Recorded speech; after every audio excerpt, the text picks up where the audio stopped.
everybody, Anna Biggs here, and we're in my very cluttered studio, and I'm going to show you a little bit about how I do my work, which is lost wax. So I have multiple pieces of wax here. They normally come from a larger block, you know, where they start out as a big chunk and I start carving in them. This one was the beginning of a ring that hasn't been finished yet. Anyway, so what I'll do is I'll do a number of sketches and then I carve into the wax. So this piece here, although it doesn't show it as well, is two birds, one flying down and the other one flying up, and there's a ribbon in between them. And ultimately it will be the bottom part of a pendant, and there will be walls around it that will be a bezel wall that will surround the piece and be cut down to the right size. So I use dental tools and a waxer, and so that is how I add, subtract using the ball burr.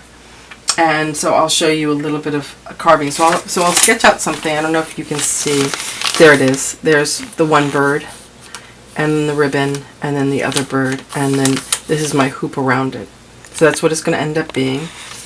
And for example here, this ring here started out as a block, just like, oh, now I've lost it. Yes, I am this messy. But anyway, it starts out as a block, and then I carve from the block, from the wax, I carve in my spaces where my stones will go, and then add the detailing all the way around. And from that point on, it will go to the caster. So imagine this wax is actually of a car. So once it is perfect and ready for me to go, a finished silver. And this one was a one-of-a-kind piece that I did for someone, but it's large enough so that you can see. So this was of an antique car they had. And then once it comes back, I clean it and polish it.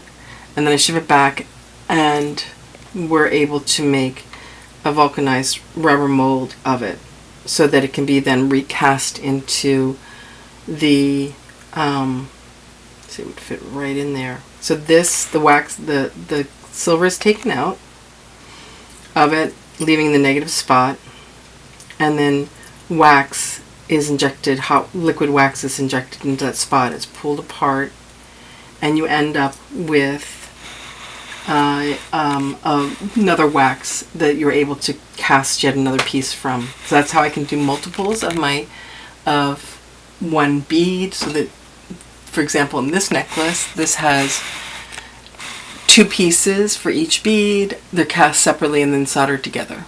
So to be able to do multiples of in the necklace, I make a rubber mold that then I inject waxes, and each of those waxes then cast. So in this instance, like this one started as a block, and it's going to be a pendant at some point. So yes, I remember. Oh, here's a wax once it's come out of the injector. So this is of a fox for cufflinks that I made, and it has a sprue line, and then that will go back to the caster and be cast. So the original was of the hard green wax, and then this is the injection wax. So